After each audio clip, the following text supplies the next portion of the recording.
सदगुरु सुखराम जी महाराज ने धन्य हो। सदगुरु युक्तिराम जी महाराज ने धन्य हो। सदगुरु स्वामी श्री कुशालदास जी महाराज ने धन्य हो। संत श्री ज्ञानेश्वरी भाई जी महाराज ने धन्य हो। गुरुदेव आपके दिन दिन हो, महाराज आपके दिन दिन हो, महाराज आपके दिन दिन हो। बारी बारी आया वो हंसा का संत बड़ा जी मारा। बारी बारी आया वो हंसा काज, बारी बारी आया वो हंसा का। सदगुरु सुखराम जी महाराज अपने भाई तुलसी राम जी, जिनका दूसरा जन्म बरेली के पास रिछोला गांव में कुर्मी परिवार में हुआ था, उनके उद्धार के लिए संवत 1861 की साल में मारवाड़ से रवाना हुए। मालवा होते हुए रास्ते में सिवनी के राजा को ज्ञान दिया,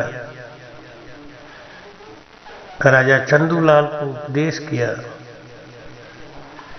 राजा चंदूलाल महाराज का सेवक बन गया, भक्त बन गया। जलोदा में ब्रह्मचारी और विठल राव का संवाद हुआ और इस तरीके से बैलगाड़ी पे विराजमान होकर महाराज धीरे धीरे धीरे धीरे चल के संवत 1870 में रिछोला पहुंच गए। 1861 में चले थे, 1870 में महाराज जी रिछोला पहुंचे। बिराही गांव जोधपुर से 9 साल लग गए। रिछोला पहुंचकर महाराज ने गिरधरदास जी को पूछा कि क्या तुम मुझे पहचानते हो? लेकिन गिरधरदास जी ने कहा नहीं, मैं तो नहीं पहचानता। महाराज ने कहा मेरी आंखों में आंख डाल के देखो। जब गिरधरदास जी ने महाराज की आंखों में अपनी आंखें डाल के देखी तो उनका पिछला जन्म याद आ गया। दिव्य दृष्टि मिलते ही उन्हें अपना पिछला जन्म याद आया, गुरु महाराज याद आया। महाराज के पैरों में पड़ के उन्होंने प्रार्थना करी कि महाराज अब मुझे अपने साथ आप लेके चलो। महाराज ने कहा हाँ, लेके ही चलूंगा। गिरधरदास जी के पिताजी ये बात समझ नहीं पाए और वो दुखी होने लगे कि हमारा एक ही बेटा है,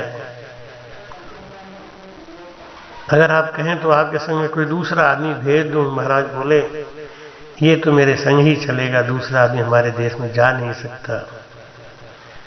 हमारे देश में तो केवल गिरधर ही पहुंचेगा। और संवत 1873 का बैसाख सुदी में महाराज जी के पास काल आया और काल ने कहा कि मैं आपको साथ लेके चलूंगा। महाराज ने कहा कि अभी तो मैं नहीं जाऊंगा, अभी मुझे केवल 3 साल हुआ है गिरधरदास जी को पास रखते हुए। 6 महीना अभी भजन की कमी है। इनको 6 महीने के बाद मैं साथ लेके चलूंगा, इसलिए अभी तो आप जाओ और कार्तिक सुदी 12 की रात में आना, मैं फिर चलूंगा आपके साथ। क्योंकि ये सत्य है, इस पंच तत्व के शरीर को यहाँ छोड़ना ही पड़ता है। ये मृत्यु लोक का कर्जा है, देवताओं का इस पे हक बनता है। छित जल पावक गगन समीरा, ये देवताओं का अंश है, इसलिए मैं इसको त्याग दूंगा, इसको आप समेट लेना। और मेरा जो जीव है और गिरधर का जो जीव है वो तो परम पवित्र और तेजोमय है, वो तुम्हारे लोकों में रुकने वाला नहीं है। तब जमराज ने महाराज जी से शिष्यत्व धारण किया, ज्ञान पूछा और महाराज को कहा कि आप जब भी जाना तो मुझे भी कृतार्थ करते हुए जाना, जिससे कि मेरा भी अगला जन्म जब भी मिले तो मैं मोक्ष जा सकूं, क्योंकि पार ब्रह्म, शिव ब्रह्म, चिदानंद ब्रह्म में गया हुआ जीव कभी भी मोक्ष नहीं जा सकता, आनंद ब्रह्म में नहीं जा सकता। आनंद ब्रह्म में जाने का रास्ता केवल और केवल मृत्युलोक है, ये नर्तन है। इसलिए मुझे भी आप ऐसा करके जाना कि मैं जब इस जम के पद को छोड़ूं तो मैं नर्तन में आऊं और भजन मुझे मिले, मैं भी भजन करके जाऊं, क्योंकि मैंने भजन का चमत्कार देखा है। इस प्रकार सदगुरु सुखराम जी महाराज ने काल को वापस भेज दिया। 6 महीने के बाद महाराज जी द्वादश के दिन बैकुंठी अपने हाथों से बनवाए। बैकुंठी को बनवा के उसमें बैठ के भी देख लिया क्या विधि होती है, वो भी गांव वालों को समझा दिया और कहा 17 दिन के बाद मेरा एक शिष्य रणछोड़दास यहाँ आएगा और वो जब सुनेगा कि मैं जा चुका हूँ तो वो भी आत्मदाह करने की कोशिश करेगा। उसको समझाना कि तुम आत्मदाह मत करो, तुमको इस संसार में रहना है और महाराज के ज्ञान का प्रचार करना है। इस प्रकार पूरे गांव को समझा के महाराज ने कहा कि जब हम गिरधर दास के साथ जाएंगे तो 2 तोपों की गड़गड़ाहट की आवाज होगी।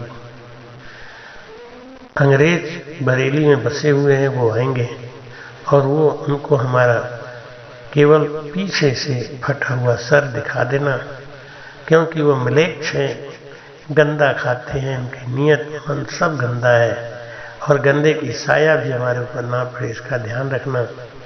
गांव वालों ने उसी प्रकार से विधि करी, उसी प्रकार से महाराज का शरीर छूटा, उसी प्रकार से अंग्रेज आए जिसको गांव वालों ने समझा बुझा के वापस भेज दिया। 17वें दिन रणछोड़दास जी महाराज आए और उन्होंने आत्मदाह करने की कोशिश करी तो लोगों ने समझा दिया कि ऐसा आप मत करो, महाराज की आज्ञा नहीं है, आपको ज्ञान प्रचार करना है। फिर महाराज श्री के परिवार को लेके रणछोड़दास जी वापस बिराही आ गए। सदगुरु सुखराम जी महाराज धन्य हो। कृपया चैनल को सब्सक्राइब करना ना भूलें। राम राम।